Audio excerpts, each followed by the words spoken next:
How are we doing? Yeah, all right. This is a little bit more lively than the first group. You know I'm going to be comparing you to the first group now, right? All right. So we'll see how we do compared to the first shift. All right. So welcome to 3D Foundations. We have a ton of stuff to talk about. We always have a ton of stuff to talk about. So hopefully you've had something to eat and drink. You're all fired up and ready to go. Did we have something to eat and drink? And are we all fired up to go? No. All right. Well, we'll try to fix that for next time. So today we're going to be talking all about the class. We're going to be discussing the structure of the class, FSO, how all that stuff works. We're going to delve into your first assignment and familiarize you with what's going on over the next couple of weeks. And what I'd like to do is periodically I'll stop and say, hey, are there any questions about what we've talked about so far? And then we move on to the next thing. That way we can be sure to get through the information we need to get through today. And then with the time we've sort of saved up, then I'll get the off questions that take us on tangents. Because I love tangent questions, but I'll talk about those and we won't get through everything else we're supposed to get through. So we're going to stay focused. As I said, we got a lot to talk about. A great day, actually not a great day. This is a great class to take notes in. There's going to be note taking going on. And for those of you in my digital audience, we do record the lectures for you to watch, but I recommend when you are watching the lectures, take notes to them, because a lot of the stuff that we do has like a series of very specialized technical instructions in terms of steps that have to happen in order. And if you are missing any of those steps, it's literally like you're dead in the water. And again, can my local class view the recorded? Absolutely. You guys can view previous months. You can watch this month's. That's totally fine. But this is not really a follow along class. And that's very important for you to understand. We're going to talk about the structure, but you can't sort of sit back and just do what I'm doing and think you're going to learn and understand all this material. You really do need to understand the steps. You need to understand the procedures, why we're doing what we're doing and how it actually works. Otherwise, it's just going to overwhelm you and you're not going to remember anything we talked about, because we're going to talk about a lot every day. So best bet is write stuff down, ask me questions. If you need me to say something again, I'd be more than happy to. If you'd like me to say something slower, I'd be more than happy to. If you need me to explain something a different way, I'm fine with that also. So whatever you need, I can do for you. But again, make sure you're writing stuff down. And I like paper because you can draw pictures. I'm a very visual guy, so I draw pictures of stuff that I don't understand. So I'll draw the interface or whatever, so I'm more familiar with it. That just works better for me. And notebooks never, ever run out of power. So you can always have that thing available and functional when you need some help. And what you will notice is that as the month progresses, you get a little bit more tired towards the end of the month and your brain doesn't work as well. So having stuff written down, you go right to it and you don't have to worry about it. It's all right there for you. So notes is a very, very high recommendation on my part that you do. And again, even if you're watching the video at home, stop, write down what I'm saying, and then watch some more, and then stop, write down what I'm saying. And that's really going to help you out the most, because it's very frustrating to find one little piece of information by scrolling through video to find the one little thing you're looking for. It is a nightmare. And I'm going to talk for 2 hours. So you don't want that. So again, by writing this stuff down, you are not only committing it to your memory, but you're bullet pointing this stuff so you can get to exactly what you need when you need it. Does that make sense? Get a hell yeah there?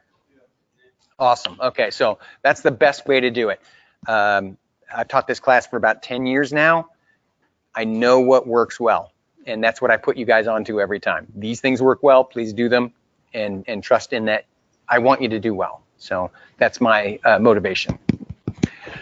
All right, so let's get into today's material. I know you got a lot of questions. Probably the first one is, who am I working with? Now, whether you're in the local class or my online class, one of the people you'll be working with is Marcus.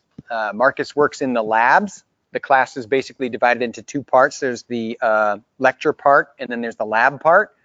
For my local class, lecture is where you are right now. Good morning, welcome. This freezing cold room.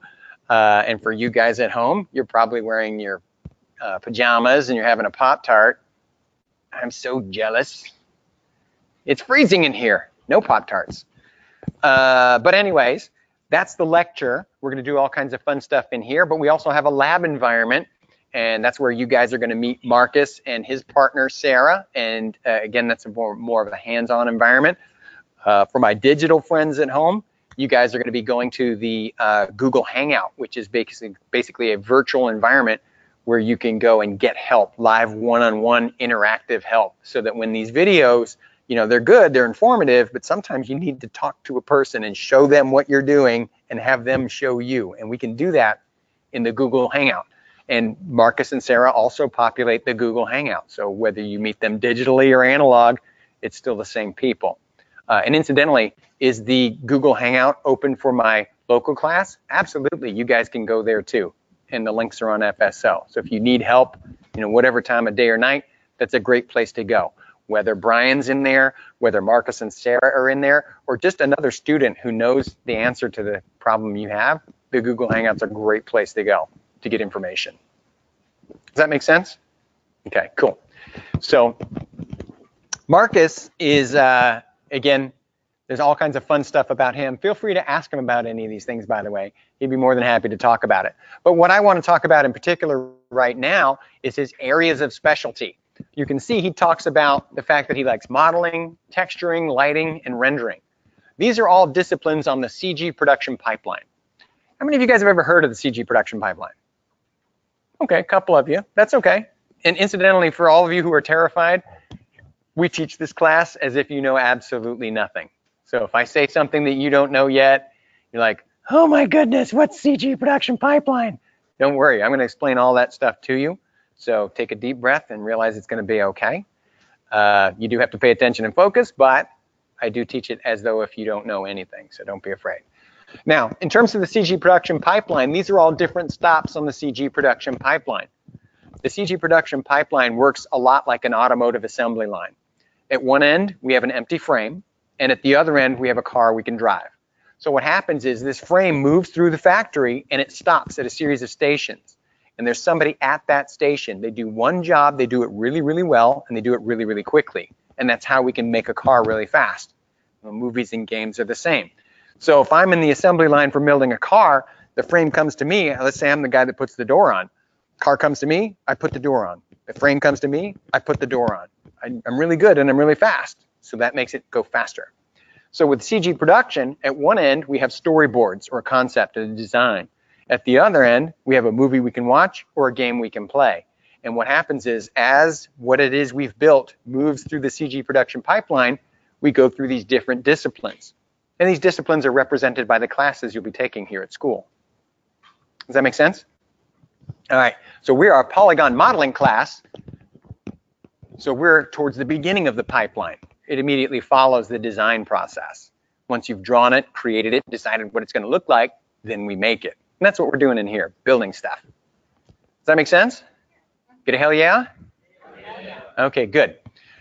So again, these are other disciplines. We will touch on some of these, not as in depth, but there are other classes that will delve into those with greater detail. And basically, while you're here at Full Sail, what we're trying to do is figure out where you fit in. What is it you want to do? Which of these disciplines are most appealing to you? Because they're all very different, and different are interested in different things, and they have different skill sets. So through going through the classes, you're going to figure out where you fit in. What do you like? And then that's the discipline that you will sort of cultivate in you, and hopefully be able to pursue a job in a field trying to do that kind of thing. Make sense? Awesome. All right. Also, we have Sarah.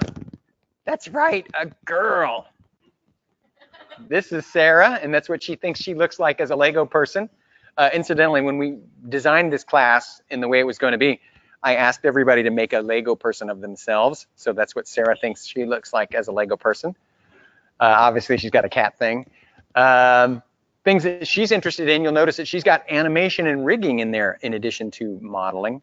Rigging being the process of setup or building the skeleton that will enable you to animate something, and then animation as well. That's what she's into. So if you're interested in animation, definitely make sure you talk to her about that. These people are not only amazingly talented artists, they're great people, awesome with beginners, or I would not have asked them to be a part of this team. And you should ask them as many questions as you can and learn as much as you can out of them, because before you know it, the class will be over and it'll be a missed opportunity. So make sure you match up with these guys and talk to them. And that you probably would have guessed was me. That's my Lego person. And I'm actually still waiting for Brian's Lego person. I'm going to talk about him in a minute. But in terms of the CG production pipeline, I think the whole thing is pretty dang cool. I wouldn't necessarily want to do all of the disciplines as a job, but I could if I had to. And that's actually kind of fun, because what that means is if I can come up with an idea, I can make it. I'm not waiting for anybody. And I always recommend, in terms of what you learn here at school, even if it's not a discipline you're interested in, learn how it works, because it only makes you a stronger candidate the more things you know how to do. Does that make sense? Because very likely, if you're working at a smaller company, they're going to want you to wear more hats, which means the more things you can do, the more valuable you are. And that makes you a more impressive choice over somebody who knows how to do fewer things. Does that make sense? Okay. So just something to think about when you're in those other classes, because they can't all be modeling. Oh, and Brian, of course, I want to make sure I introduce him. He didn't give me his Lego guy yet, but Brian helps me out with the class. He is also the course director. He primarily deals with the online contingent, so he manages the help sessions in the Google Hangout, as well as a good percentage of the online students. But just like me, we work together to make this class. So, you know, sometimes you get help from him, even though you're in the local class, and sometimes the online gets help from me, even though they're in the online class. It doesn't make any difference. We all work together. In the lecture environment, Brian will be helping me look over your files, because we actually have stuff that we do in class together. And he helps me out to make sure that you are in understanding of what's going on. So if you have questions, you know, feel free to ask him as well. We love questions. We do. It actually makes the day go better, and you feel much more useful, and it's more. I can read minds, but I haven't figured it out yet. All right, next question you're probably wondering is, what are you going to be doing? Okay, in this month, we are going to be building assets or objects from the everyday world around us. Now, when we're first learning how to draw, we start with still life, because you need to master reality before you can build plausible fantasy. Does that make sense?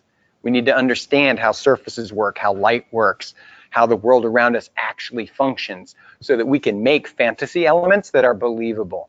And that's very, very important, because in terms of entertainment, whether you're playing a game or watching a movie, is meant to be immersive. You're supposed to sort of submerse. You feel like you're in that movie. You're playing there in that game you're playing.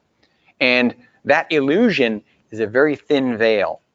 And what can happen is, if your work does not seem plausible enough, people start to question what they're looking at, and then the veil is dispelled. And then you're playing a game or watching a movie. So again, that reality, that fine line of what is believable, is really important in terms of maintaining that immersion into games and movies. Does that make sense? Okay, so when we're first learning how to draw, we start with still life. Modeling is going to be the same. We're going to be modeling objects from our everyday world.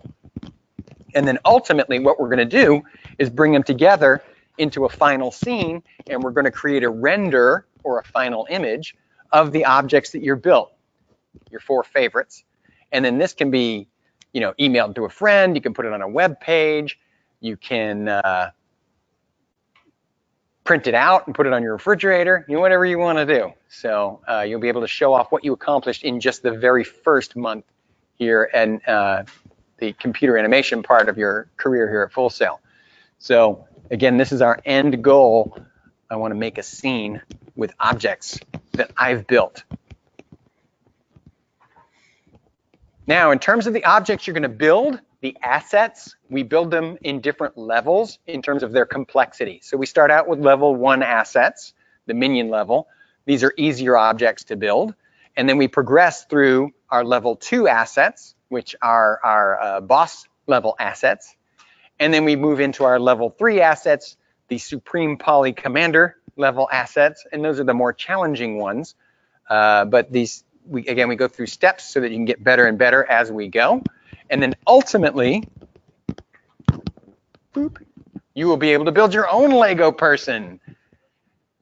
And that's actually kind of fun. So by week 3, you're going to start working on, if you want, a Lego person and some cool accessories to go with them, because that's what makes Lego people cool, is the stuff they tote about.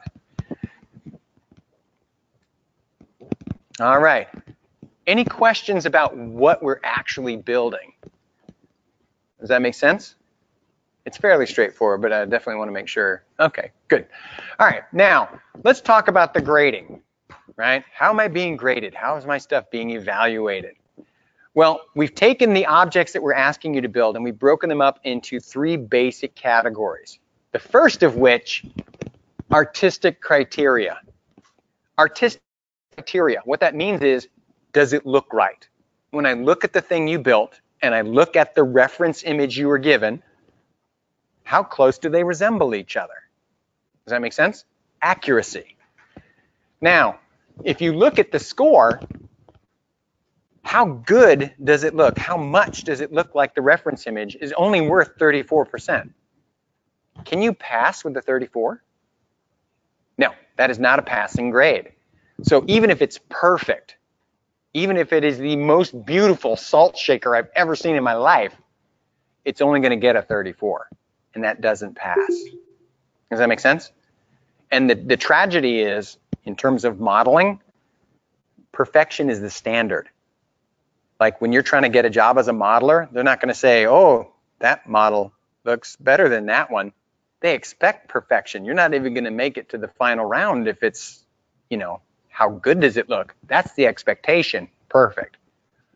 There's other stuff that they're looking for that is part of the finding a good candidate for a job.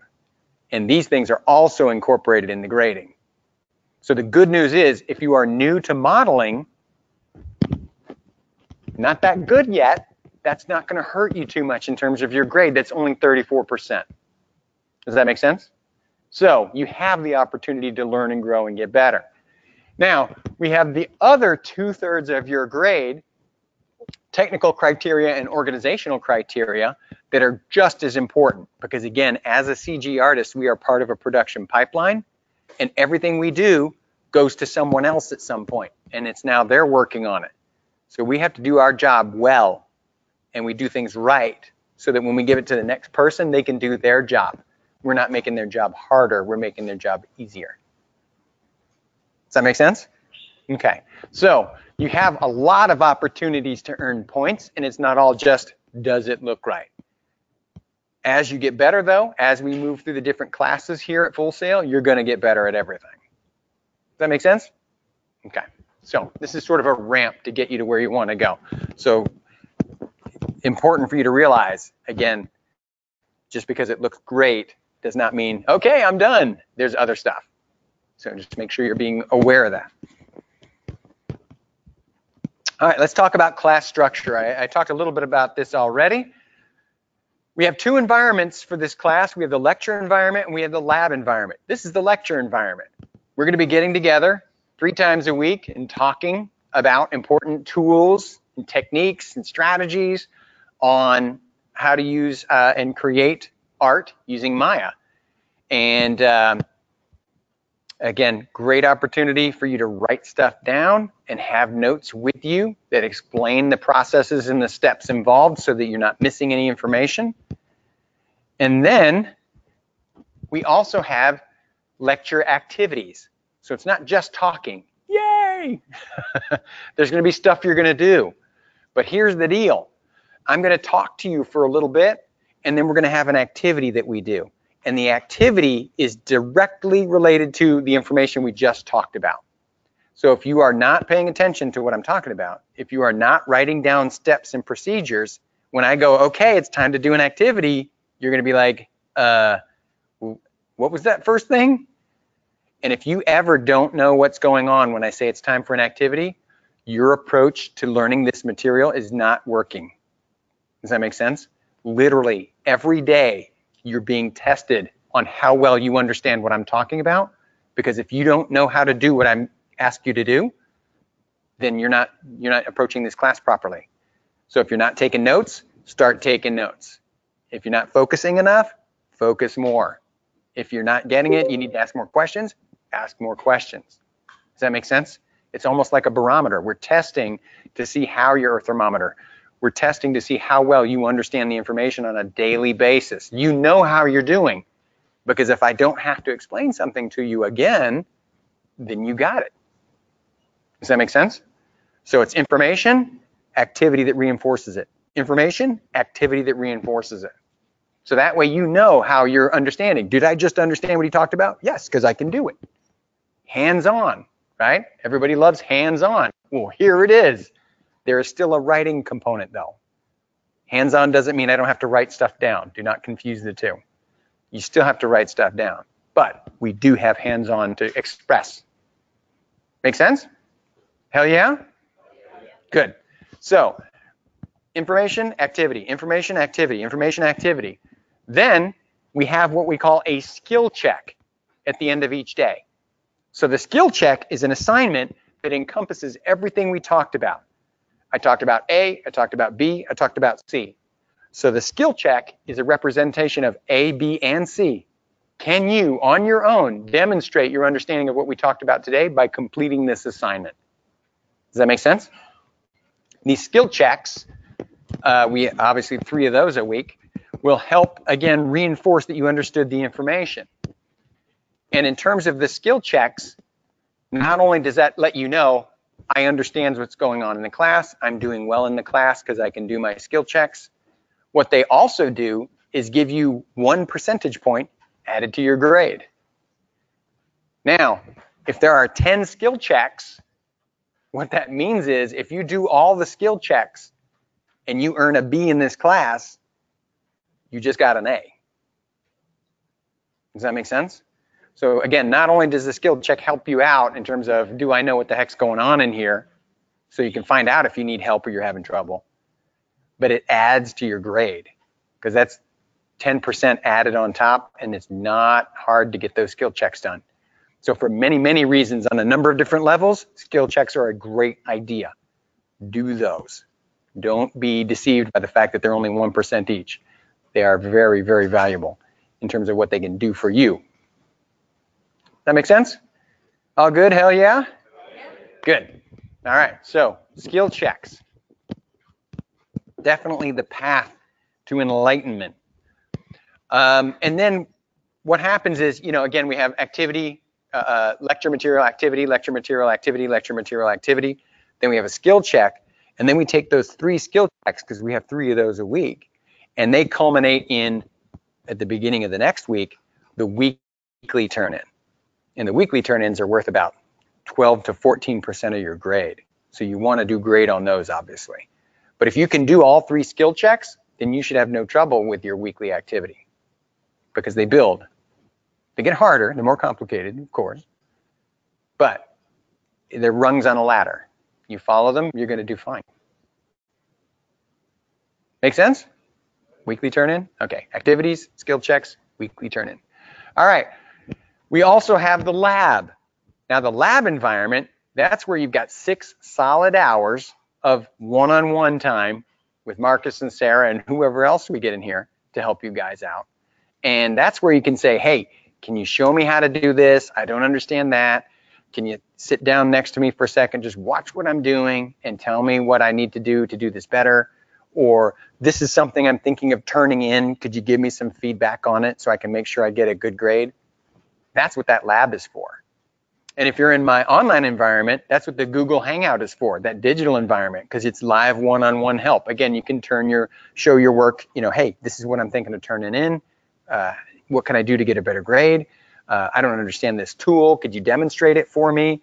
You know, that's exactly what that Google Hangout is for. And again, that's the lab for my digital friends as well as my analog friends. So you guys can use it also.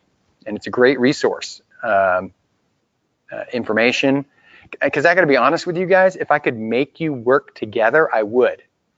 You know, like just say, look, okay, this table, you guys are all meeting at your house you order pizza, work on your assignments together.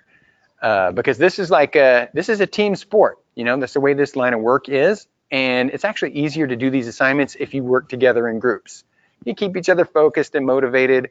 Everybody remembers something and you sort of contribute to the end of getting it all done.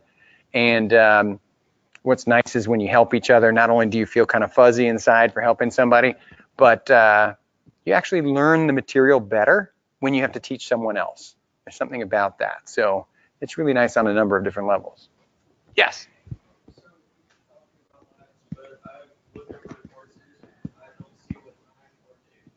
Yep, same day as you have lecture. It's going to be, your lab starts, I believe, at 6 p.m. So, and that is on FSO. You just got to check your schedule. Yeah, well, keep looking.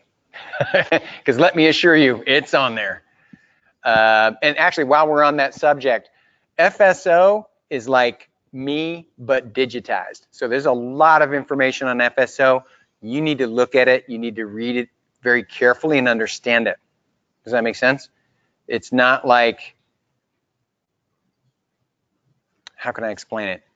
It would be like playing a game without knowing the rules of the game, right? You would never start playing a card game, put all your money on the table and go, oh, sure, I'll play with you guys. What are you playing? You know, they're going to take your money.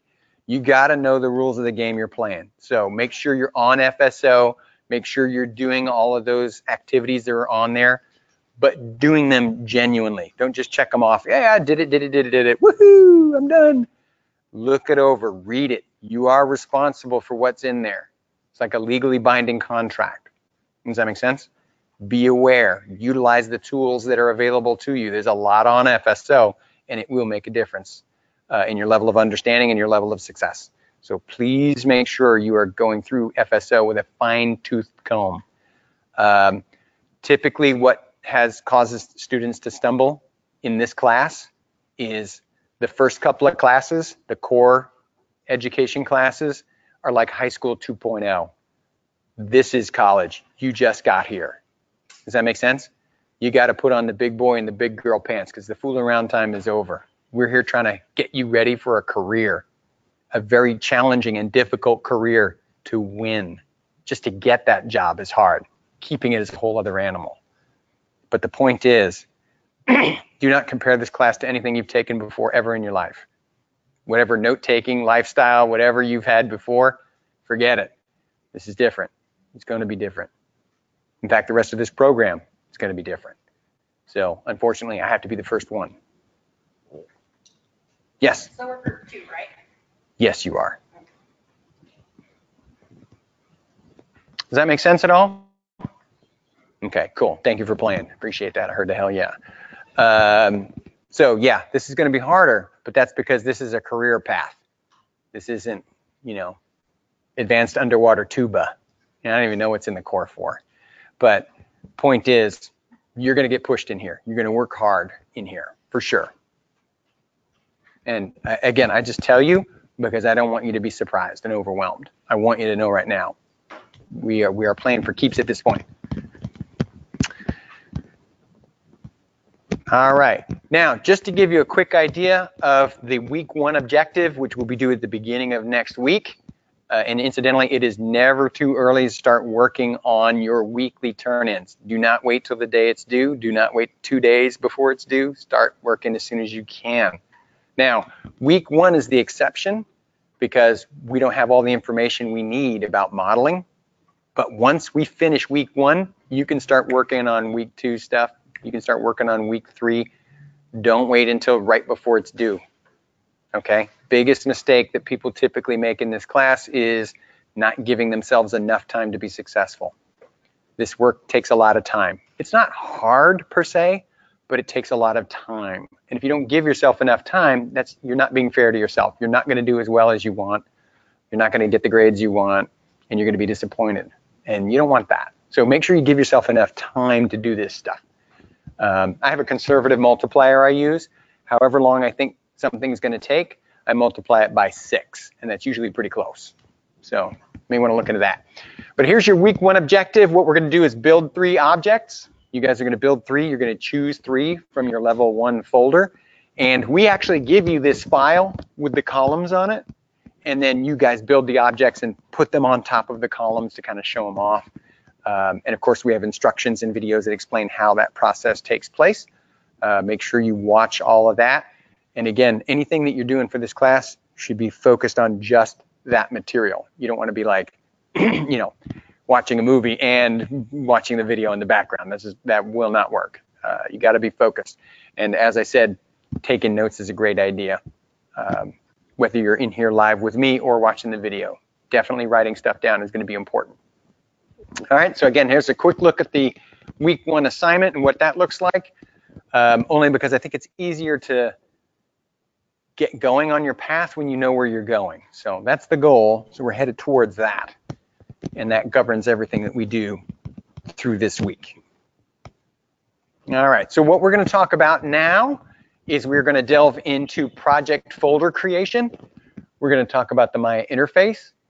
We're going to discuss the importance of reference, and we're going to talk about Polygon primitives. In terms of folder creation is a part of file management and project management. And the reason is, in terms of the assignments that we work on and the projects and how they relate, again, we're just one stop on the CG production pipeline. So we have to be organized so that everything we give to everybody else is ready to go and they can do their job with it, whatever it is we've done. So we got to be organized, getting stuff moving forward. Also, specifically with the stuff we're building, we have a built-in partner who's helping us do all this work. Maya, right? The application that we're using. We are the creative force behind Maya. We have the vision. We have what we want to make, but we're using math to do it. So in order to get these two things to work together, we got to be on the same team. And we are definitely the original odd couple with art and math on the same page. So what we do is we organize much like a business would. If we were in a business, we would create documents and we would file them in different drawers and different folders so that we could find stuff and other people could find what they need. We stay organized. Well, we work with Maya the same way. When we want to work on a project, we tell Maya, this is the project I want to work on, because some of the material I need to do my job. I need to find this. I need to find that, right? Some of these drawers have information that Maya needs to do Maya's job. There's information in there about lighting. There's information in there about textures. And Maya needs it to do what it's doing. So we work together. We have to be organized. We create a file folder system for each project that we want to work on. And then we tell Maya, I want to work on this project right now. Oh, you know what? No, I don't want to work on this project. I want to get a different project. Oh, this one. Yeah, this is the one I want to work on now, because this project has different information in the drawers. Does that make sense? Each different thing. So we got to stay organized, not only with the teams of people we're working with, but even just with Maya, we have to be organized. And all of these things reduce the craziness that can happen if you don't. So what we're going to delve into is the creation and the setting of a project. And then we're going to talk about some naming stuff as we go as well. All right. Now, in terms of the creation of a project, let me get Maya up here. Hi, Maya. When you decide to build a project, let's say there's this really cool robot that I want to build. The first thing you do is create a project folder system. So what I'll do is go to the main menu item file and click on that with the left mouse button. And you will see, excuse me, project window. And this is how we create a new project. Now, I'm showing you how to do this today, but you're going to have to do it week 3. So just remember what we're doing today. Again, write down the steps. You will need this later. So, main menu item file, project window. And I click on that with the left mouse button. And it opens up this window here.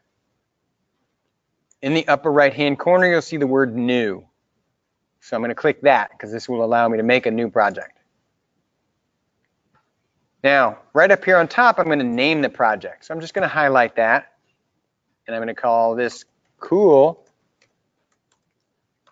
Robot. Man, my fingers are cold. I know. You know what I need is fishing gloves. Robot. All right, cool robot. All right.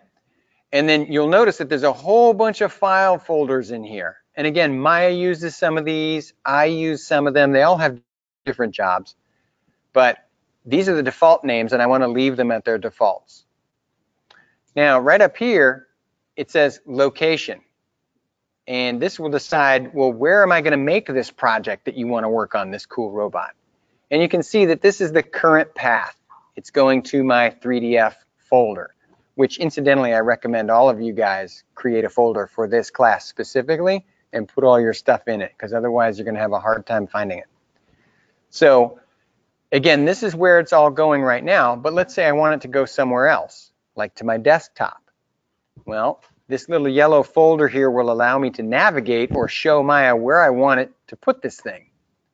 So I click on the yellow folder, and then I can literally go to anywhere on my computer and then have it be created. I said I want to have it on my desktop, so I'm going to choose desktop and hit select. And then now you can see that the path is, it's going to my desktop. Does that make sense? Okay. Now, in terms of naming, I told you that I got cool robot, it's 2 words, so I capitalized the first letter of the second word. That way I can see that those are 2 different words. This is a good naming convention idea. Naming conventions are critically important because a lot of the stuff that we are creating, these CG assets, will be utilized in, say, a video game engine. And video game engines are looking for specific names in order for them to function. If the object is not named properly, it can't find it, and therefore the game doesn't work. So just like when you're signing in with your password onto your email, sometimes it's case sensitive. You got to have 3 numbers, and a special character or whatever, or it doesn't work. And that's annoying because they don't all use the same thing. So it's like, well, is this the one where I have the exclamation point at the end or not? Am I the only one who's frustrated by that? That drives me nuts. But anyway, point being, you want to capitalize that first letter to separate different words, or you can use underscores, which work really well. So you can get in there and put an underscore as a separation of words. That's also totally fine. But what you want to avoid is a space bar, because the space bar, space is a non-character, so the computer won't be able to read that. It can cause confusion. Yes? Oh, that's odd. Yeah, I would restart it. Honestly, thank you so much for asking that. A great rule of thumb is if Maya is acting weird, restart Maya, or if you need to, restart your laptop. And I can't tell you how often problems stem from it's just been on too long. And if you think about it, like if you didn't go to sleep, right, for days and days and days, you'd start getting crazy too, right? Maya is the same way. You got to turn that thing off. And closing your laptop does not count as turned off. That's not sleep time. That's like riding in a noisy bus. That's not really sleeping. So point being, periodically, just like you need to sleep, your laptop needs to sleep. So weird stuff starts happening when you leave it on all the time. So be sure to shut that thing off every once in a while. And a good restart usually takes care of most issues. So thank you for asking that. But so I've got cool robot in there. Again, you can use the underscore, you can capitalize, however you wish, and then you just hit accept. And then what you'll notice is now I've got this really cool folder on my desktop called Cool Robot. And when I double click on it, I see the Maya folder system and the little workspace icon. This launches the interface. But I've got all these different folders. Again, some of them I need, some of them Maya needs. So like the scenes folder, this is where I'm going to get my Maya scene files. They're in there. And these are the actual physical files that I need. Source images, this is where I'm going to go to find pictures, images, and textures and stuff like that. They will be housed in here. So these different folders do different things, but the ones we are mostly going to be concerned with will be these 2. But this is the project I want to work on. And again, as I said, you are working with Maya, and Maya is a machine, so you have to explain to it very thoroughly what you're doing. So if I want to work on Cool Robot, I have to organize myself in Maya by setting my project. So the way you do that, these are the steps for setting your project. You go to File, Set Project. It's right under Project window. File, Set Project. And then Maya will say, okay, well, what is it exactly you want to work on right now? Well, I want to work on Cool Robot. So you can navigate, if it's somewhere else on your computer, wherever you need to go. It happens to be on my desktop. And all you have to do is select with one click the outer folder of the particular thing you want to make. Now, you don't have to go inside, but you notice inside I've got the default Maya folders and the workspace Mel icon there. This is where I need to set my project to this outermost folder. Again, just one click and hit set. So now Maya knows what I'm working on. So now I can start saving files and I know where they're going to go. I can start using textures and I know where to put them and Maya can find them. I can bring image planes in and Maya knows where they are. So it's again, it's an organizational thing that keeps us both on the same page. Does that make sense? I know it seems silly and tedious, but believe me, when you start losing files and stuff aren't working right, and you're getting warning messages, it's frustrating. So it's nice when these things are working properly. All right. Boop. And again, this file management stuff, it's so helpful in terms of staying organized. And unfortunately, any work that you can't find, it's the same as if you didn't do it. So you don't want that to be the case. You want to make sure that work can be found when you do it, because otherwise people get angry at you. Where is that file? So that can be troublesome. All right. Now, here we did this activity already, if you didn't. But while we're on the subject, whenever you see one of these slides, that means we're going to do an activity. And the activities, again, are the things that we do together. And so you can get practice with what it is we're talking about. So anytime you see the activity slide, Sarah lifting weights, I'm jogging, and Marcus is doing push-ups, we're about to do something together.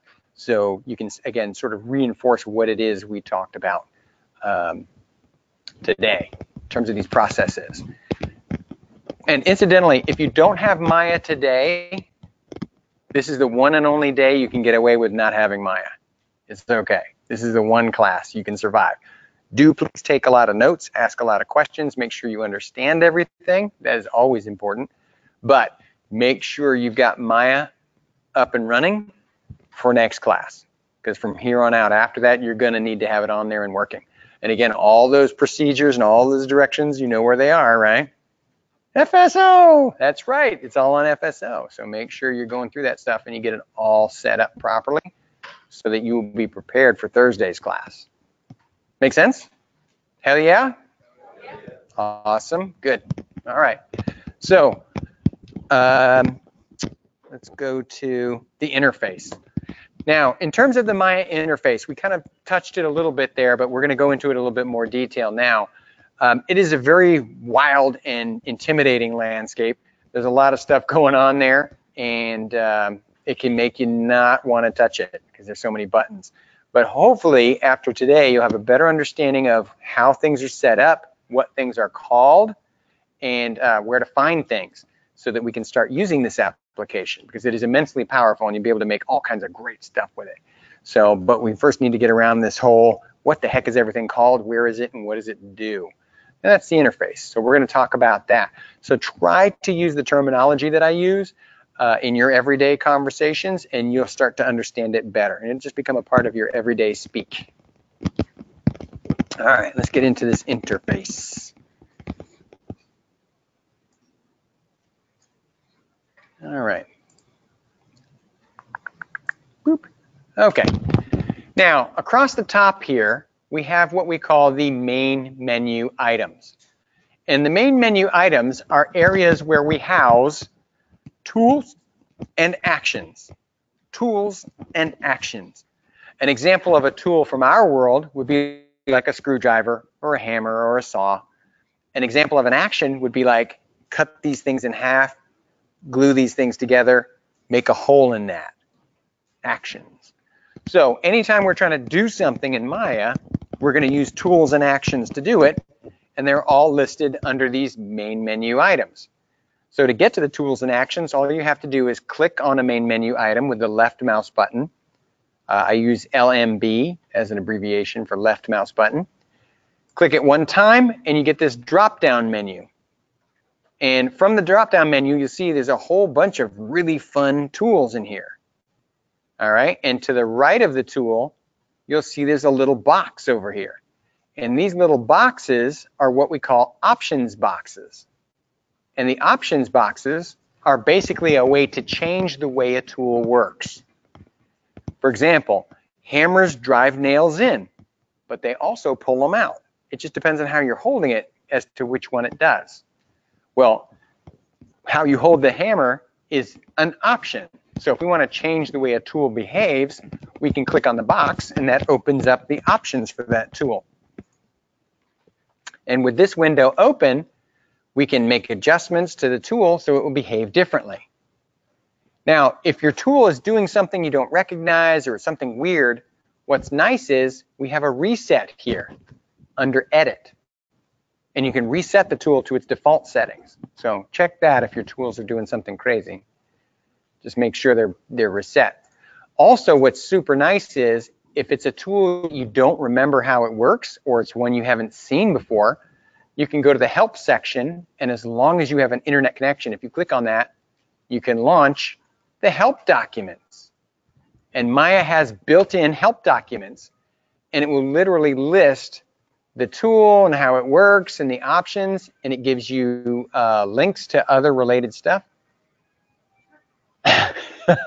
It's okay. An alarm. Yeah, that's all right. You made it. And then you can take these links to other related objects. And again, there's pictures and text that talk about how these tools work and how you can change the way they behave. So even a tool you've never been shown before, you can kind of figure out how it works. And you can even look for stuff if you want to do a search and find a specific tool or what have you. So as long as you have the internet, you can get access to that, which is very helpful. But again, these are the options associated with, in this instance, the bridge tool. Does that make sense? Main menu items, tools and actions, options. Now, this over here is what we call the status line. The status line is how we explain to Maya what kind of job we're trying to do, because Maya can do many, many, many things. So we have to be sure we tell Maya what it is we want to do so that Maya can give us the tools we need. For example, let's pretend Maya is an application that builds houses, right? There's a lot of tools that go into building a house in our world, a physical house. Do you use the same tools for painting as you do for shingling a roof? I would like to see your house. Because it's either beautiful on the outside and can't keep the water out, or the other way around. Now, in terms of the tools, you need different tools, right? So as a result, if you had every tool you needed to build a house out at one time, it would be a cluttered mess. So what we do is we tell Maya what kind of job we're trying to do, and then Maya just puts out the tools we need for that job. So our status line, the menu item, this actually tells Maya what we want to do. So for example, it's currently set for modeling. This is a polygon modeling class. That's what it should be set for. So we see modeling tools and actions. But if we decided, oh, we want to do some animation, left mouse button, we choose animation, all of a sudden our main menu items are different because the modeling tools have been put away and now the animation tools are out. So if you don't see the menu items you need, make sure your status line is set for the right job that you're trying to do. Does that make sense? Hell yeah? All right. So status line, very important. Now down here, we have the shelf tabs. And the shelf tabs are these little tabs here. And what you'll notice is they have names very similar to those of the status line, and that's because these tabs represent shortcuts to main menu items. So for example, if I go to my Polygon Modeling Shelf tab, you'll see there's a tool here called the Extrude tool. And if I hover my cursor over it, it will tell me that's the Extrude tool. And this icon represents it. But I could also go to Edit Mesh and find the Extrude tool. And you see the little icon is right there. So what these shelf tabs represent is shortcuts to main menu items. So tools that you use often you can find. And it's true, the names aren't on these things, but if you hover your cursor over any tool, Maya will tell you with a little speech balloon that that's the name of this tool and this is what it does. But also, down here in the lower left-hand corner, this is Maya's help line, and Maya will tell you, well, it's the Extrude tool, this is what it does.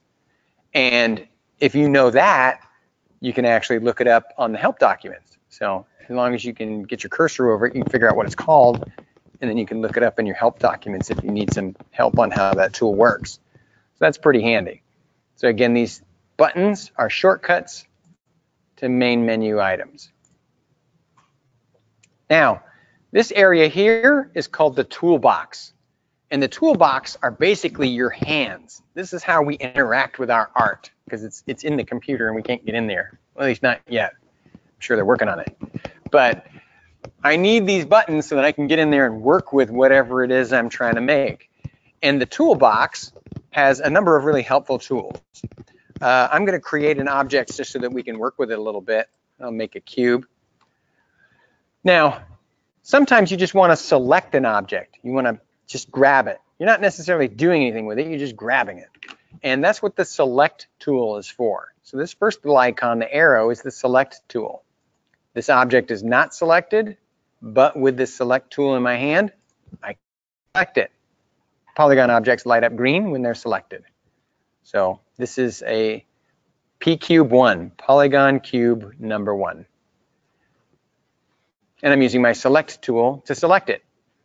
Incidentally, this area here, which we will talk more about, is called the channel box. The channel box displays information about the selected object. If there's nothing selected, the channel box is empty.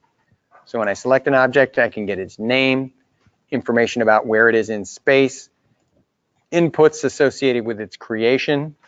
So the channel box is pretty handy. Usually there's a tab over here on the side for channel box so that you can pick it, or this icon right here that looks like a bunch of squares on top of each other is the channel box button as well. Because you might have a different window open at the time, but you can get to the channel box by clicking that. All right, so again, this is the select tool. It just allows me to select things. This is the move tool. Anyone guess what that does? It moves things. Come on, where's the sarcastic guy on that one? So the move tool, right? It's got these arrows. These arrows represent axes of movement, right? The green arrow is the Y axis. Green stands for Y, and that's up and down. So if I want to move this cube up or down, I will literally, with the left mouse button, click on the arrow, and I can move up or I can move down. And what you'll notice is when I go up, I get positive values in the translate Y attribute. If I go down below the grid, I get negative values. All right. Now it starts out at the origin. Above is positive, below is negative, right? And that grid represents kind of the surface of the world that I'm building. So I'm above ground, I'm underground, I'm above ground, I'm above. Right? And again, 0 is equal to the origin. And you might be wondering, well, could I guess these numbers or just plug them in? And you can plug in a number and hit enter, and the object will move. Well, what are those values? What are those numbers? It's moving in grid units. That's a grid unit, one grid. So it's an arbitrary value, but it's a means of measuring.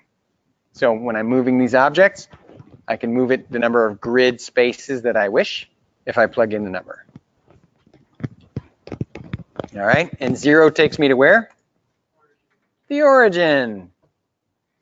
Now, if I want to move this cube from side to side, I use the red axis, or X. X allows me to move negatively or positively. And if you watch, you can see that the values change in the channel box as I move the object. And X represents side to side. All right, I could also move in Z, which is depth or front to back. Positively or negatively. And this is the line that determines positive and negative. All right, and again, zeros bring me back to the origin. Now you might be thinking, well, wow, that's kind of tedious and slow to keep grabbing arrows to move things. That's really boring. Isn't there a faster way to do it? Absolutely. If I grab in the middle of the cube, I can move it really fast wherever I want. But if you watch over here in the channel box, watch what's happening as I move this cube. Does that make sense? Okay. Now, the reason it's moving like with crazy numbers changing in all the categories is because my screen is flat. It's 2D, but it represents depth. So when I'm moving that thing around, how does Maya know how far back to move it? It doesn't, because it doesn't have a pressure component, so it can't tell how far back to move it. So it's guessing. Does that make sense? So as a result, in terms of moving stuff around, we typically grab it in the middle here to move it quickly where we want it, and then we use the arrows for precision to make sure it's placed where it really needs to be. Because, again, Maya's guessing to a certain degree when we grab from the middle. It's hard to line stuff up. All right, I'm going to plug in all zeros and bring me back to the origin. This is the rotate tool. Guess what that does? It rotates, exactly. So I can rotate on the Z-axis, and you notice the rotate Z changed. I can rotate on the X-axis, and you see the rotate X changed. And what those values equate to are degrees. So 45 degrees, 90 degrees, 180 degrees. So you can plug in exactly the value you want. And of course, the outer ring is willy-nilly all axes at once, which sometimes you actually want, but there's more precision when you're utilizing specific axes, X, Y, and Z. And again, if I zero them out, not 9, 0, we get back to where we were. And then the scale tool, guess what that does? It makes it grow, it scales, absolutely. If I scale in Y, you'll see it scales positively and negatively equally. If I scale in X, it scales positively and negatively. If I scale in Z, positively and negatively. So if I want the object to stay the same shape and make it bigger or smaller, I have to use the cube in the middle with the left mouse button. And that maintains proportion. And you might notice, oh wait, more numbers are changing in the channel box. When an object is first created, its value is 1/1 scale or actual size. So if I scale it, I can see this is 2.162 times bigger than the original. So I could plug in like a 3 for all of those values, and this cube is now exactly 3 times bigger than it was previously. All right, and of course 1 will bring me back to original. All right, let's talk about this view here, this cool view. It's called perspective. That's why it says persp, because this window here has depth to it, right? And you'll notice that the window also has menu items here at the top, so you can get to more fun little settings that all have to do with this window. And there's some quick buttons down here as well. But this is the perspective window. It has depth to it. And again, that's why this looks like a cube, and it looks like it goes off into the distance. Now, in terms of navigating this window, there's some different button combinations you have to use. If you look at your keyboard, you see the Option key, it's 2 keys to the left of the space bar. If you hold down the Option key and the left mouse button, you get Tumble. Tumble allows you to look at an object from any angle. All right? If you hold down the Option key and the middle mouse button, you get Track or Dolly. And you can move up or down or left and right, doesn't matter. But I'm not getting any closer to the object, just sort of moving with it.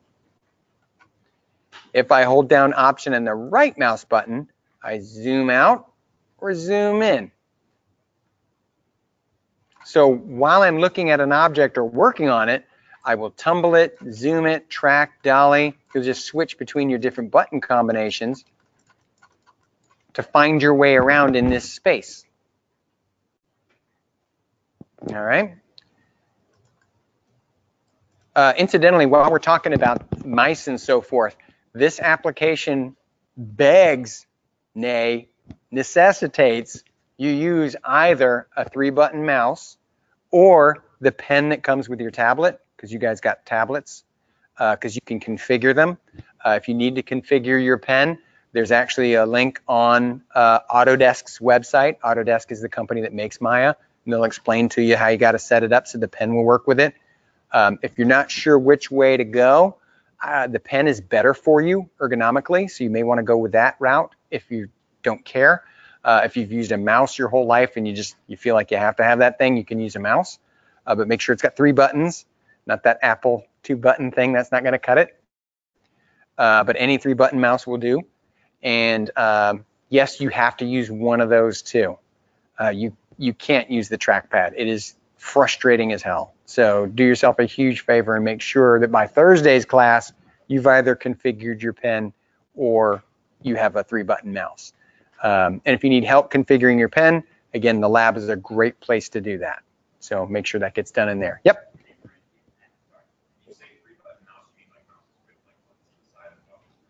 It just has to have 3 buttons on it. If you look at the top of the mouse, there'll be 2 buttons on the side, and then there's usually 1 button in the middle, and it's either you press it down or sometimes it's a scroll wheel that you can press down. That activates a 3rd button. They make mice with like 97 buttons. I mean, they're crazy. You don't need anything that crazy, but it wouldn't hurt. But yeah, you want a mouse. I've literally had students fail this class because they don't want to buy a mouse for the class. They're like, nope, can't afford it. Like seriously, you left home, you moved all the way here.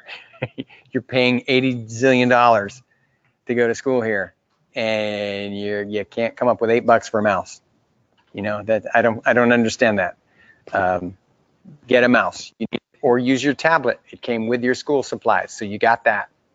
And honestly, that's better for you anyway. So use that if you have no objection either way. But yeah, you can't use the trackpad. It'll drive you nuts. It takes way too long to try to do anything. All right. So again, this is my perspective window, but this isn't the only window. If you look over here in this area, this is called the saved layouts, and you'll see that there's a perspective window layout. That's what we're looking at right now. But we also have something called 4-view, and basically that's 4 views of the same object. And just so you can see, I'm not making it up. You can see that's 4 views of the same object. Now you might be wondering, well, why do I need 4 views of the same thing? That's ridiculous. Well, sometimes we're trying to line stuff up. I want to put a sphere on top of a cube. Well, if I've got this sphere and I want to put it on top of the cube, it's kind of hard to line it up here in perspective. So what I'll do is I will use my orthographic views, and then when it looks good right here, then I'll come to this view and line it up. And when it looks good here and here, then I know it's all good out here. So these windows confirm that I've lined things up well in my perspective view. And these windows are called orthographic views, and that's why everything looks flat, because there's no depth in there. but they navigate just like the perspective window. So you can zoom in and out, you can track or dolly, but you can't tumble. But that's because this is a flat view. There's no tumbling in a flat world, so no depth. Now, in terms of going from window to window, I know you're thinking this has got to be crazy to work with, 4 windows and they're this small. Well, the good news is if you put your cursor over any window and hit the space bar, it maximizes that window. So if you want to go into a particular window, you can jump right in. If you want to go back to the orthographics, you hit the space bar, go back to an orthographic, hit the space bar, now you're in that window. So you can jump around super fast to get into exactly the window you want to be in to do whatever it is you want to do. So spacebar is your buddy there. Now this area down here is called the timeline, and this is basically like a flip book. You guys are familiar with flip books, right? Okay, flip books are a series of drawings on pieces of paper. Each one is a little bit different drawing. When you run them together due to an illusion called persistence of vision, we think it's moving, but it's not really. Well, each one of these stops on the timeline is like a piece of paper with a drawing on it. So animation, 24 frames, that's 1 second of animation right there. So when we're animating, we've got a series of drawings effectively on that timeline. So this, although we won't get into animation, that's where that would all live. And here's where we can set how long our animation is in terms of the seconds. And this is how we watch our animation. You can play your animation forward, play your animation backwards, go 1 keyframe back, 1 keyframe forward, 1 frame back, 1 frame forward, go to the beginning, go to the end. Kind of like a DVD player, just jump to what it is you want to see. And and this is Maya's layer editor right here. The layer editor in Maya works kind of like the layer editor in Photoshop in that you've got a series of layers and you can put stuff on those layers so you can hide them and show them and template them and lock them, all that fun stuff. So that's what goes on here. It's not anywhere near as powerful and cool as the layers in Photoshop, but a lot of the ideas are the same. And then we've already talked about this. What's that called again? Channel box. Information about the selected object. All right, so a little bit less intimidating the interface now that we know the names for things and what they do a little bit. And again, with each assignment, we're going to get more comfortable and better understanding of what it is that's going on in there. And then before you know it, you'll be a modeling fool and you'll be having the best time. All right, let's do a little activity, just see how we can do with this navigation. Again, this is a little thing Brian and I will walk around and see how you guys do. And what I'd like you to do is I'm going to create a couple of shapes and stick them together here, and I want you to do the same. One thing I want to point out, when I click on a shape, it appears and it's like fully formed and ready to go. But that's not the default setting. The way it typically works is if you go to the Create menu and you go to Polygon Primitives, because that's what we're working with. If you see here, I have unchecked interactive creation. And by default, it is checked on. So I'm going to turn mine on so you can see. When this is on, click, what happens is when I choose I want a cube, it says, okay, draw on the floor. Okay, so I drag and create a shape on the floor, and I let go. And it says, okay, now draw how tall it is. Okay, and then I let go. Now I have an object. But I can't draw exactly the shape I want. I always have to change it. So rather than that, what I like to do is I go to Create, Polygon Primitives, and I click on this to turn it off so that when I click on something, it appears, and then I just make the changes anyway. Does that make sense? That's just a personal preference. You don't have to do that, but I wanted you to see why that was happening. But what I'd like you to do is create a cube. Use your orthographic view to raise it up so it's resting on the thick black line that represents the surface of the world we're building, right? And then I'd like you to make a sphere and pull that up and rest it just on top of the cube and just sort of touching. And then I want you to make a cone and turn that, get that up here, but I want you to rotate it 180 degrees and then sort of park it right there on the tip so that it looks like it's just sort of just barely touching that top.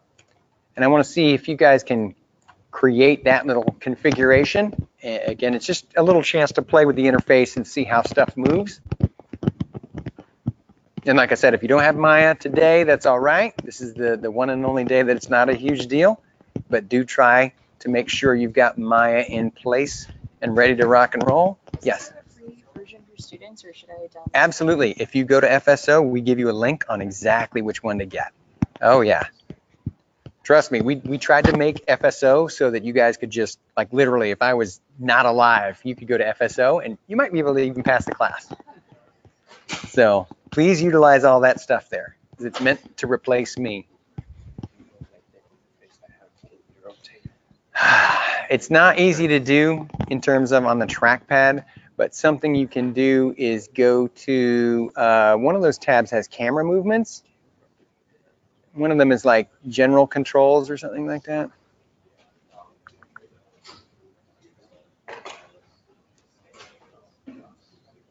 Click on this one, that first one. Let me see if it brings up any, no, I thought it might shift everything over. No, I'll have to take a look. I know you can zoom in or out though by using two fingers on the top. But yeah, it's really frustrating to try to navigate without a mouse. Yes? Whenever I click like next on here, it will give me this message. So I'm trying to get Maya. Okay, well first you have to create an account.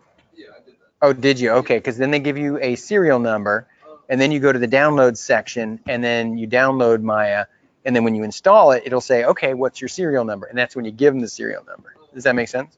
So that will enable you to have Maya. And you can work out all that stuff in lab today. And that's definitely one of those things you can do if you're having trouble. Oh, looks pretty good. How you guys doing? Good? Having fun?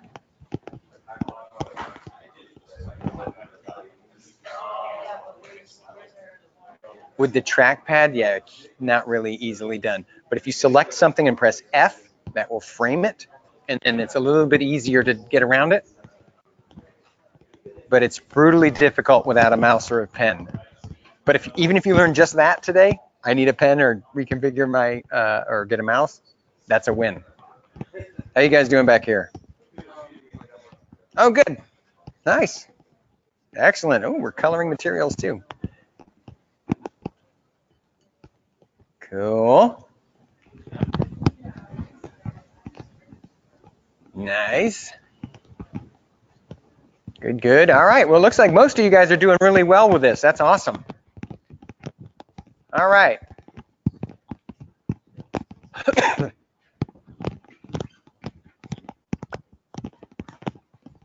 All right. Now, this is probably one of the harder parts of our day when we have to stop playing with Maya, because I know it's fun. Once you get started, you want to keep going, but we do have more material we have to talk about.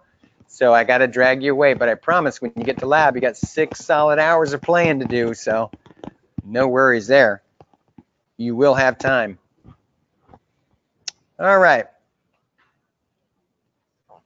So the next thing we need to talk about are the 5 phases of modeling we're going to get into for this class. We have the reference phase, either designing it or gathering it, because you're either building something that's already been created design-wise, or you got to draw it yourself, which is actually pretty cool. We've got the blockout or primitive build, and that's when we start trying to just occupy shapes and match the shape and form of the object we're building. Then we actually physically model the object.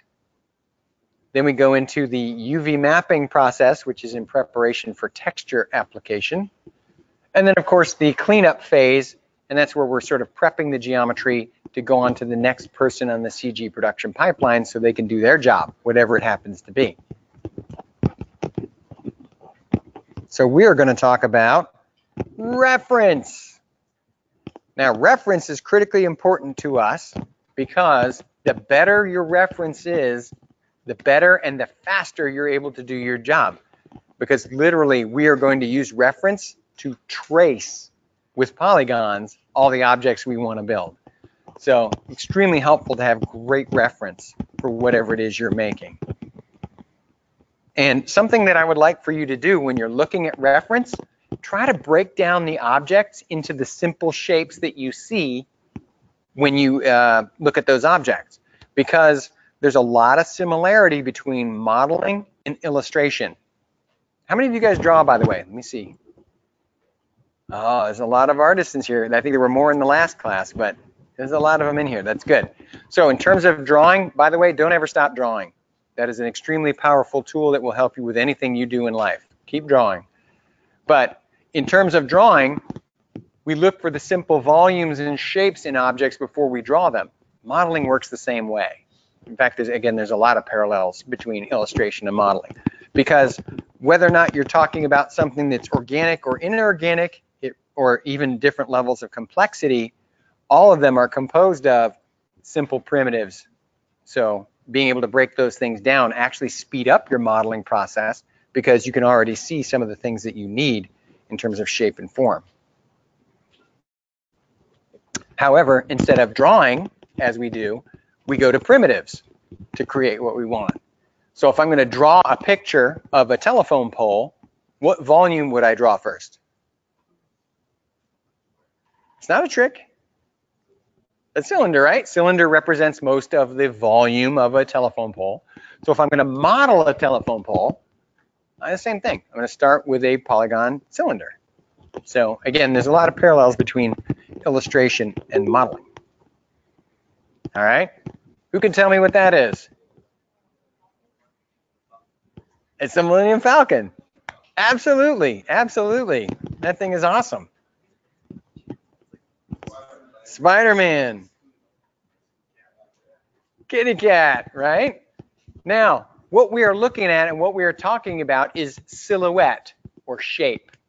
Silhouette is basically the shadowy outline that gives us information about the object we're looking at. As a modeler, hitting silhouette is your #1 job.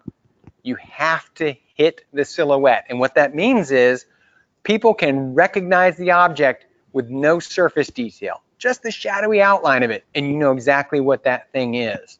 Because recognition, that's what we're doing as a modeler. We're trying to make things look right. So if I see the silhouette of something, I should know immediately what it is. Silhouette is so important because even with no surface detail whatsoever, I can tell different species of dog, I can tell different kinds of tree, and that's just from the silhouette. And that's why that's so important for the modeling process. Did I hit silhouette? So as a result, that's something that we grade as well. So for example, if this is the reference that we give you, please build this lamp. These two examples are close enough to the original that you would get all the points associated with silhouette. Does the object match the silhouette? Yes, it does. You get the points. These objects are too different. They are not close enough to the silhouette of the reference. You don't get the points for silhouette for that object. Does that make sense? Again, pretty straightforward. This is half of, does it look right? Silhouette, shape.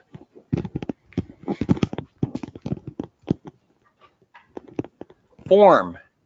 Form is the other half of, does it look right? When we're talking about form, we're talking about 3D or depth-related details. So depth-related details, again, the 3D-ness of it. So if I look at, okay, here's the same object, here's the reference we gave you. These two lamps are close enough to that one that they earn the form points. These three, they're too different. I don't see enough similarity between the 3D depth-related details between the reference image and the objects. You don't get the points for form. So when you model something for us, it is possible to get the silhouette points, but not the form points. Because I may recognize an object's silhouette, but I don't see enough of the depth-related details that the original holds. Does that make sense? Silhouette or shape and form. Those are the two components of does it look right? It's just terms so that you can understand what we're talking about. Hell yeah? Okay, good. So that's 34% of the grade right there. Now, let's talk about the skill check. The skill check is the activity that we use at the end of each class to figure out if you understood the information that we talked about today. The skill checks are the things that you guys will work on when you get to lab. And this is, again, when you get to the lab, that's when people can like sit down next to you and make sure you understand everything. Make sure, you know, hey, could you watch this, see how I'm doing it? Can you offer me some suggestions? I'm thinking of turning this in, you know, how does this look? You know, these are all things that can be addressed in lab. And whether it's the lab here in the classroom or whether it's the lab in the Google Hangout, it has the same job, getting live one-on-one feedback. Because these lectures are good. You know, there's a lot of information in here, but there really is not a replacement for face-to-face, even if it's on a screen. Let me show you what I'm doing. Can you see my screen? Yes, I can see it. Okay, here's my screen. Can you see my screen? Let me show you what you need to do. You can't replace that. That is teaching. So taking advantage of and making good use of the Google Hangout as well as your lab time, very important. So you should never be bored in lab.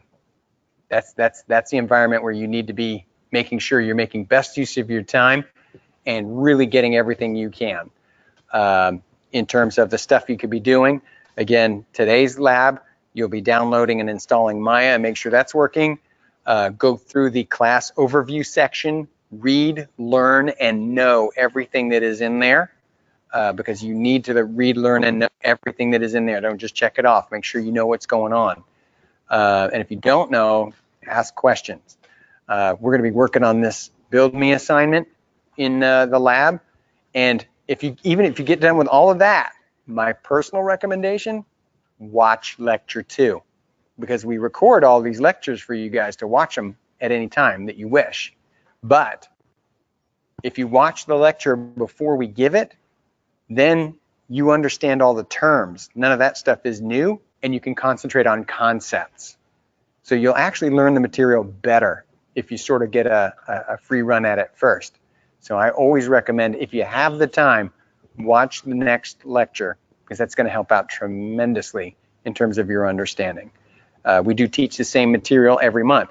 Now, what I would say is, if you're watching the video lectures, you still should be taking notes, because video lectures are like 2 hours long, all right? If you're trying to find one little thing I said, that could take forever to try to find that. So if that's your only resource, you're more likely to give up and just turn in whatever.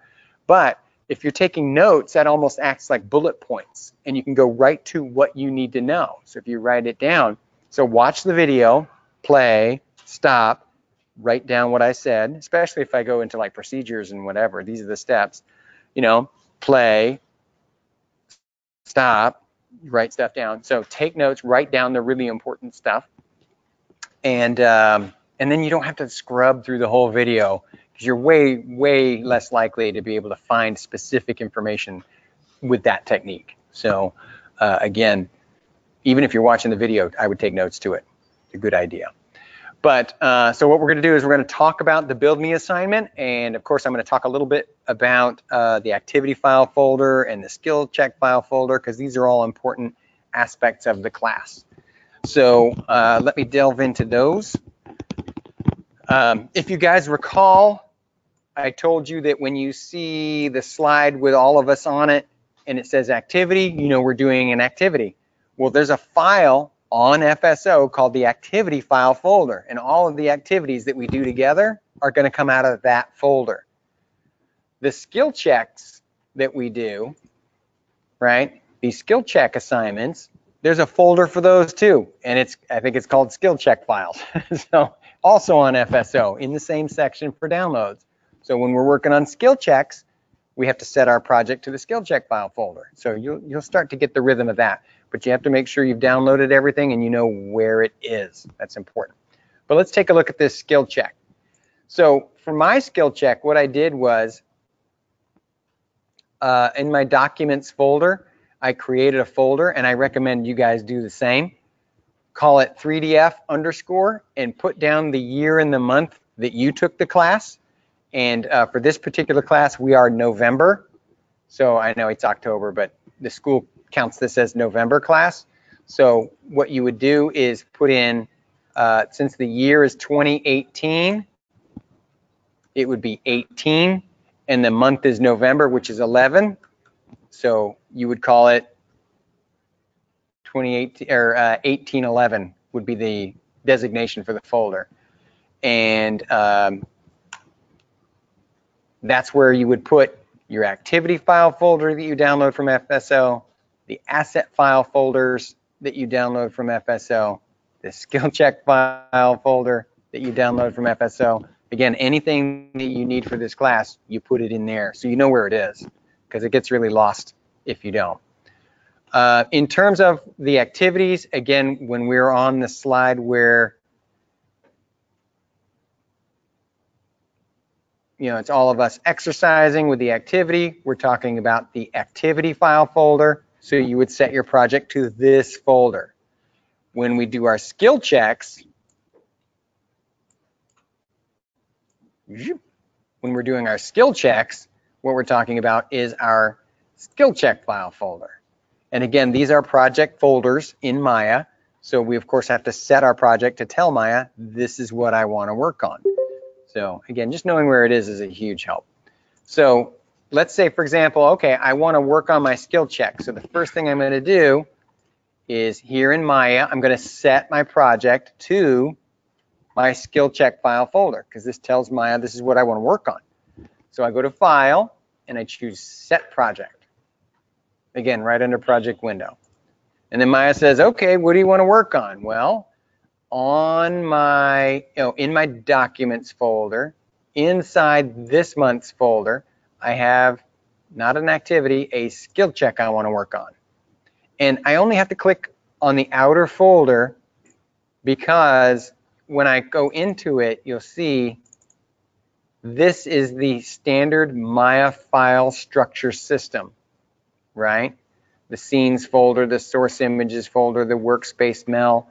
So I only have to set my project to the outer one. I don't have to set it to anything else. So I choose these skill check files and hit set, right? Set. Now, if I go to File, Open Scene, Maya goes into my skill check file folder, into my scenes folder, and it says, well, which one of these things do you want? I want the build me file. And then I hit open. And you'll notice that Maya's like, oh, red, panic. I don't know what it's freaking out about now, and I don't really care because I'm going to be fine. Don't save this. Yes, it's okay. It's got mental ray nodes. You'll find that Maya's a big worrywart and it panics about everything. So you just keep hitting okay. Now, if you look at this, you go, my goodness, what happened to this poor guy? This is Captain Idaho, and he's had better days. So our job is to fix him. Now, you might be wondering, well, what the heck is he supposed to look like? Well, we've got a guide for you on FSO. No way. Yep, it's true. If you go to your Lecture 1 skill check, that's not what I said, you silly goose. I want my Lecture 1 skill check, thank you. When you open up your Lecture 1 skill check, you'll see, oh yeah, there he is. Oh, that's the goal right there. He should look like that. Arr. Right, and again, they talk about how to name it, where do you turn it in, like all that stuff is there on that particular activity. So make sure you're looking over this stuff. But the bottom line is, this is what he's supposed to look like all together. And right now, he doesn't. So I need to make some changes. Now, the good news is every piece I need is in here. I don't need to duplicate anything. I don't need to model anything. All I need to do is move pieces, rotate pieces and scale pieces to rebuild this guy. And I want to make sure I'm using all of my views to help put them back together. So for example, if I select this piece, the channel box tells me that's his body, right? And if you look at it, it's big on the top and very small on the bottom. But if I look at my picture on FSO, and actually let me pull this picture off of here. I'm going to borrow it just so I have it on my desktop because I can make it bigger. And if you look at him, you see he's actually kind of wide on the bottom and narrower on the top. So something's up. What do you think is up with Captain Idaho? He's upside down. So I'm going to use my rotate tool and flip him 180 degrees so that he's right side up. Now, let's say I decide, okay, the next thing I want to do is put his nose on, right? Where the heck is his nose in all of this? I can select the pieces one at a time and try to figure out where the nose is because the channel box lists for me the name of the thing when I select it. Or I could use this really cool window called the outliner. If you go to Window, Outliner, you will see there's this really neat window that lists everything that's in your scene. So you can either select nose in here or you can select the nose out here. They both light up, but it tells you that that piece is the nose. So you can find every piece you need using that list. So now to line up the nose, I'm going to use my orthographic windows. So first I'm going to use my move tool and drag the nose into place. And I'm going to go to this view. And if you look at the nose, you can see the little peg is pointing the wrong way. So I want to turn it.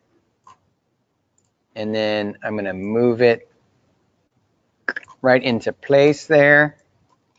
And so now the nose looks pretty good. But in terms of my nose, it's not the right size, right? Look at how big that nose is. That's a huge honker, right? And if you look at my guy, right, it's like a jelly bean. So what do I need to do? Scale it, right? So here, very important with the scale tool. If I scale with just the X, not going to do it. If I scale with just the Z, also not so hot. So what I'm going to do is I'm going to scale with the blue cube in the middle.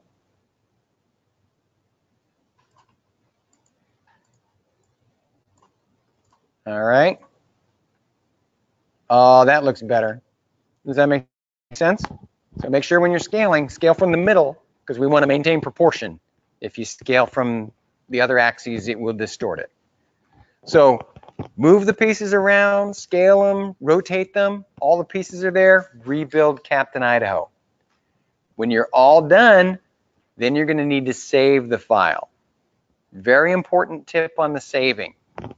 If you look, you will see that whenever you open a file, right up here at the top, it tells you the kind of file it is. The name of the file is BuildMe, but it is a Maya ASCII file, MA. Maya files come in two varieties, MA and MB, Maya ASCII and Maya binary. And they're just like two different flavors of ice cream, chocolate and vanilla. They're both ice cream, but I want to save it. And for reasons I don't know, in more recent versions of Maya, you have to save the file as the same type as the original. So I can't take chocolate and turn it into vanilla. So I have to save it as chocolate if the original file was chocolate. So since this is an MA file, when it goes time to save it, I have to save it as an MA. So when I'm all done with this project and it's time for me to save, I'm going to go to File, Save Scene As. And then when the window opens up, first I'm going to name the file, what I'm going to call it, and the naming convention for this assignment, and it is very specific, you have to name it the right thing, is last name underscore first name, underscore, what the assignment is. This is the lecture 1 skill check. Underscore, what class it is. This is 3DF. Underscore, the year and month, which we've already discussed, is 1811. And incidentally, this is the naming convention for the entire school. So classes you take after this will use this same naming convention. So get used to how it works, and then you won't even have to think about it. So this is what it's called.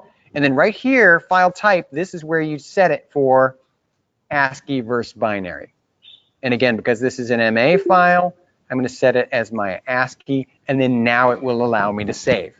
If I try to save it as the wrong file type, or not wrong, the different file type, it'll give me warnings and say it can't save, and there's all kinds of errors, panic, panic, panic, because we tried to save it as a different flavor than the original. Does that make sense? Okay, so keep an eye out for that. As I said, the files you need are all in the download. Make sure you download all that stuff. And there's important documentation in there. In particular, the self-grade document.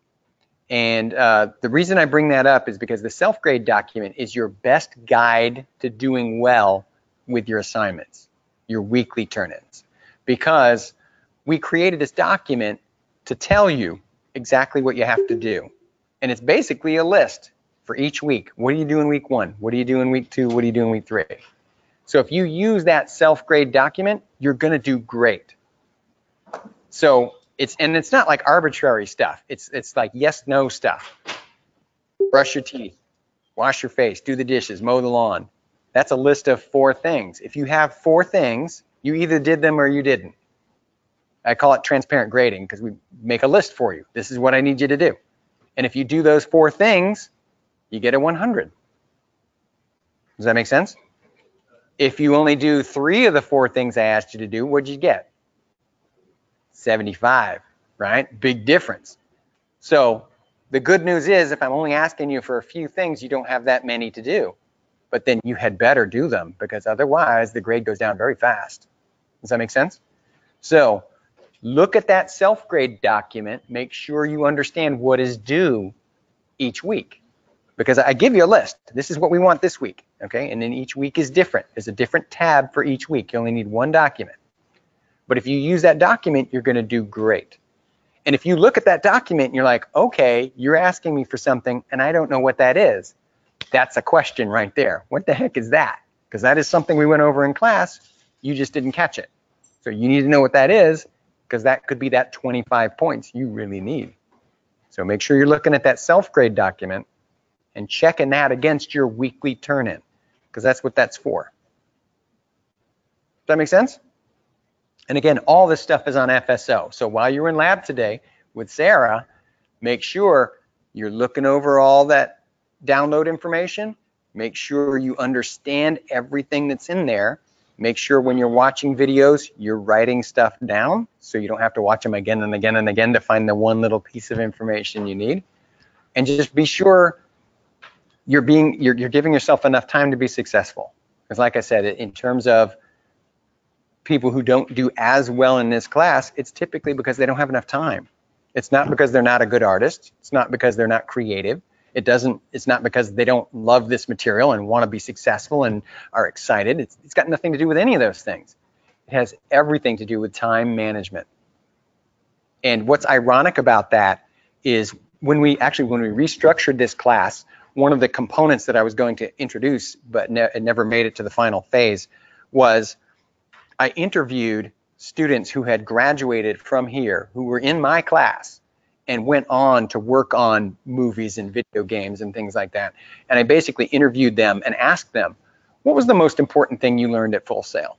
What was the one thing that made a huge difference in your career so far?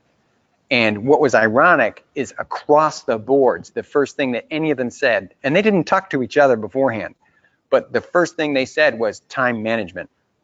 Learning how to budget my time and make the time for the projects and get my work done on time. That was the most important.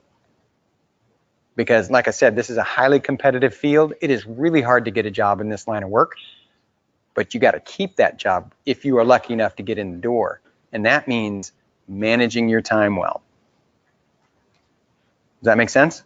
So we need to start learning these skills. They are critically important. And it starts right here. So try to build good habits. And we talk about good habits and good things that you can do to keep yourself on task and on track as we go through the class, so we can help you find those things if you struggle with that. And I will definitely give you suggestions if you ask, but definitely manage your time well. Don't wait till the last minute. 11:59 is a bad time to try to upload your assignments when they're due at midnight. Sometimes the upload process can take 40 minutes.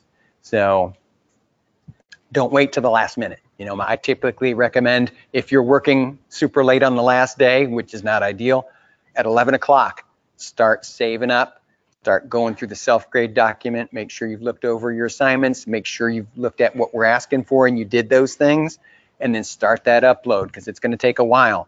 Because if you upload and you're good to go, you go, oh, I forgot something. Well, you can fix that and upload another one. You've still got time.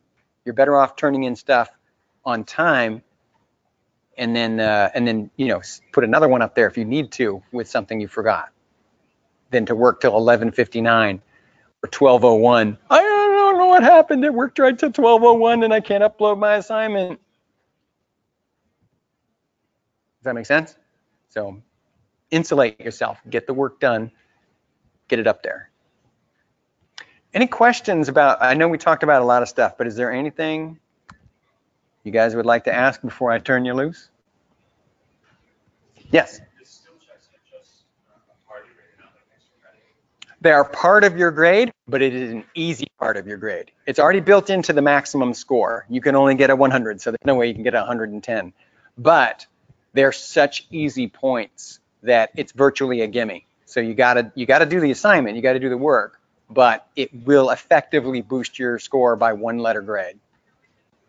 And of course, if you're having trouble with the skill check, you're like, hey, I'm having a hard time with skill check number 7. Well, then that's material you can ask about. Whether you're in the Google Hangout or whether you're in lab, you identify exactly where the weakness is sooner rather than later. So therein lies the benefit. It's a good question, though. Thank you for asking that. Yep. You can? Yes. You guys, your lab starts at, is it 7 o'clock? Yes, because the next one who comes in, they start at 1 and they go to 6. So you guys will start at 7. So 7 p.m. right back here. So between now and then, you can do whatever you want. Get some food, work on Maya, hang out with friends, work on Maya, download and install. So, 1 to 7 and 7 to 1? Okay, cool. So yeah, you guys are 7 p.m. to 1. So get back here at 7. Have fun, good luck, get stuff done, and I'll see you guys on Thursday. Yes. I emailed you the other day about changing from my lab group. Yes. Just because I have family coming from California. Yes. Is there any possible way? Well, here's again what I want to ask you. What time frame are we talking about? It's like, it would be like a week and a half. Yes. They're staying for 2 weeks, but I wanted to know if I could change so that I could spend time with them at night. Well, but here's the thing, though. It's not possible, but like, it would have made things easier.